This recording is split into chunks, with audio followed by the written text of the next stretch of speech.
The first time that I reviewed the 3030 from Q Acoustics, I praised the sound quality but not the MDF cabinet finish. That yes, was just a simple cheap wrap. And despite to loving this speaker, I love the natural and balanced sounds, I end up with selling them for the only reasons that the speaker was absolutely too deep. By the way, it sounds great for the money, and when the new 5000 series arrived, I really wanted to test it. So I decided to purchase the new 5040 from Q Acoustics. By the way, the new bookshelf 5020 is now 293mm deep, so 11.5 inch. So nice to see that they managed to cut a little bit the footprint. Really elegant, and I was really exciting. But let me tell you immediately why I'm a little bit disappointed.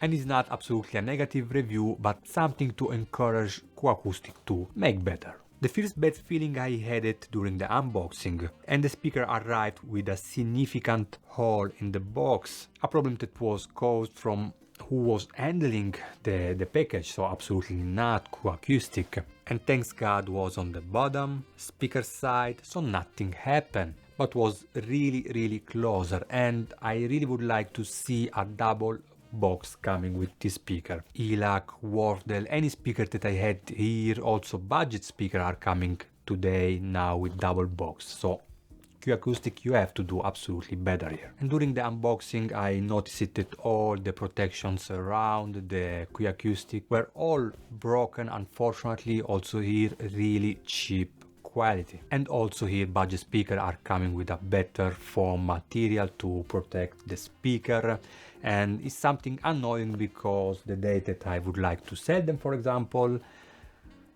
yeah, it is. Once you get the speaker out, you need to screw the alu wings on the back end speaker base and heading the spikes, with or without rubber feet. I really love these alu spikes feet, look really beautiful, and it's also really easy to adjust and put in level your 5040. So here, well done, and I like it also so much how it's look. And I took a quick look of the finish, and I noticed that was a wrap like the 3030i. Not well finished around the corners, was pretty cheap. So here not really disappointed, but I really wish to find a better quality compared to the 3000 series, at least in this 5000 series that it's supposed to be a little bit superior, right? In technology, but not on the finish, unfortunately. So I let one speaker closer to the window with the lights coming in, and no, a complete QC failure, absolutely lacking of quality control. And it's something that you really notice it and you feel it immediately by touching the speaker, all these imperfections in the finish. Second speaker was a little bit better, not perfect, but yes, better. Let's say here that is not a big deal, because of course I will send back the speaker, they will give me a new one. But yes, is annoying because I have to put it again in the box. I have to contact the distributor and let them send them photos, send them email, wait the new speaker, so it's just annoying, right? And it's a waste of time for me, but also for all the people that are involved in this exchange. All things that could be really avoided with a better QC.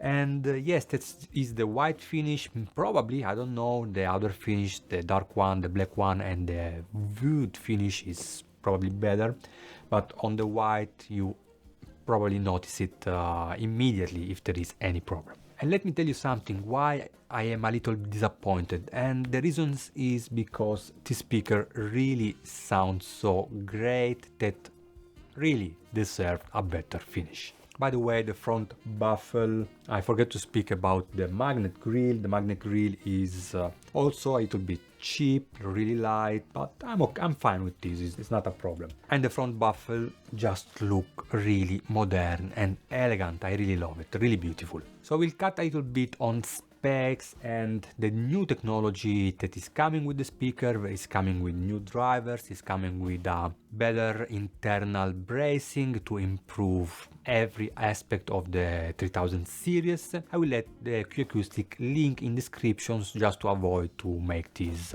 video too long. And let's move immediately to the setup and sound quality. That is also what you're interested in, right?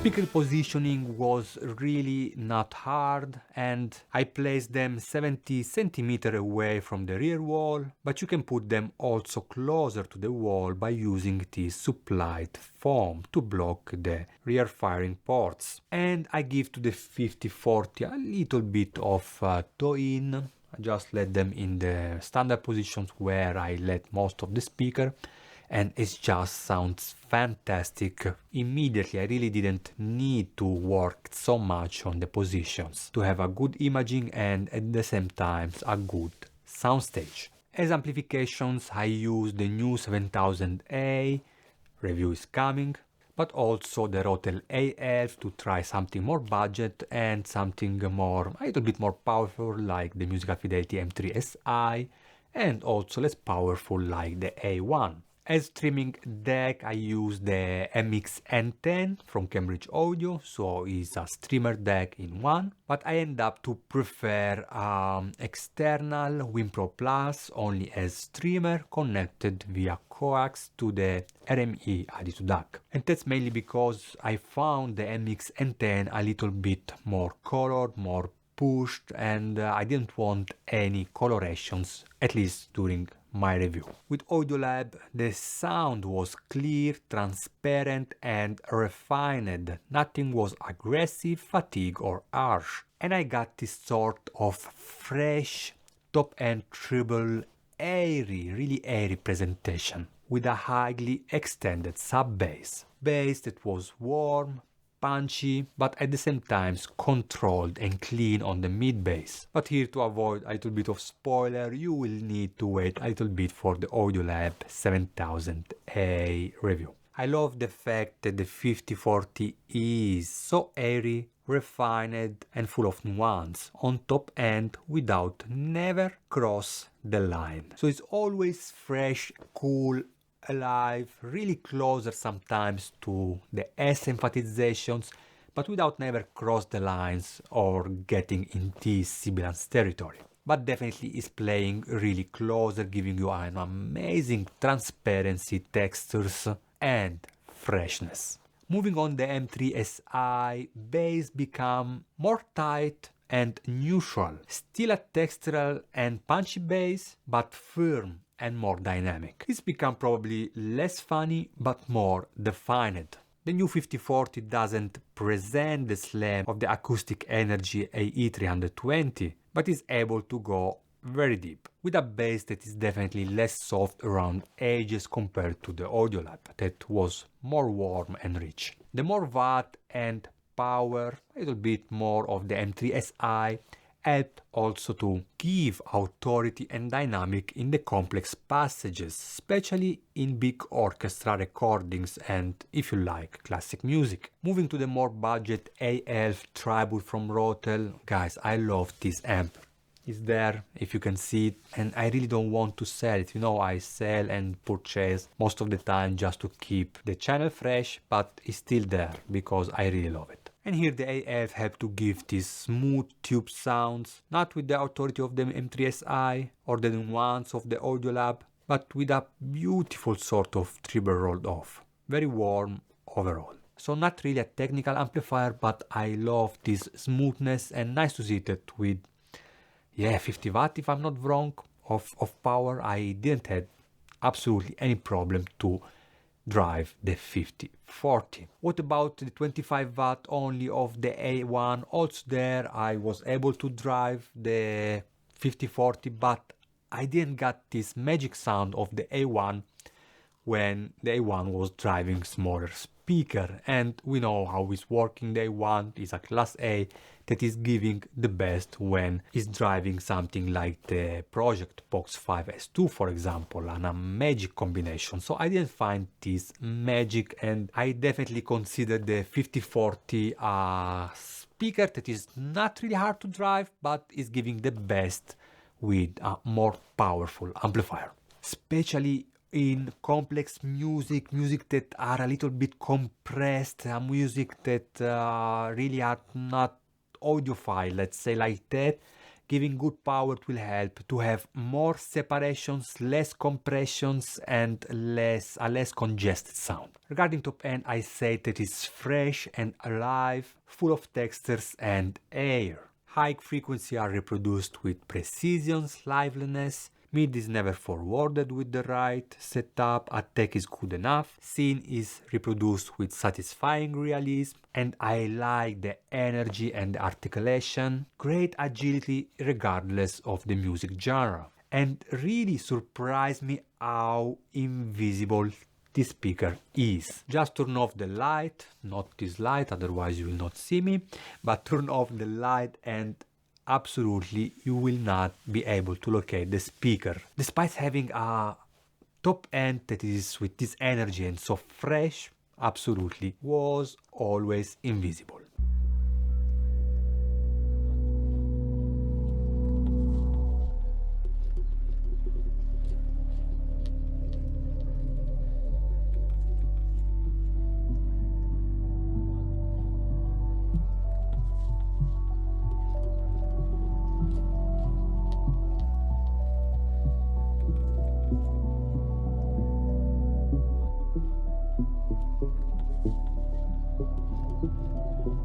All perfect? Well, not really. Regardless of which amplifications or DAC setup I use with the 5040, I found the timbre accuracy not one of the greatest that I heard in this retail price. Especially female vocals sounds to me a little bit odd. Yes, with presence and well focused, but yes, definitely not so magic and with the right timbre. Compared, for example, to other speaker like the Box 5 S2 from Project that I consider one of the best timbre on vocals that I ever heard. Some instruments, especially on classic, lack a little bit of engagement and energy, especially with instruments. In some orchestra music I found myself to have to push a little bit more the speaker in volume to compensate a little bit this lack of scale. And what about compared to another speaker that is the ELAC DFR52 that I have here? Great speaker, the ELAC, for the price range. I mean, they can give you a lot of fun, but in a direct comparisons closer to the 5040, I got, yes, a more punch and dynamic bass coming out from the ELAC, but at the same time was not clean or doesn't present the articulations of the Q Acoustics 5040. Great timbre accuracy these times on the ELAC, but again lack the imaging, the soundstage, the invisible scene and the clear presentations of the 5040. So no doubt the 5040 is absolutely in terms of sound quality a better speaker, where on the ELAC I really prefer the finish, the build and the construction.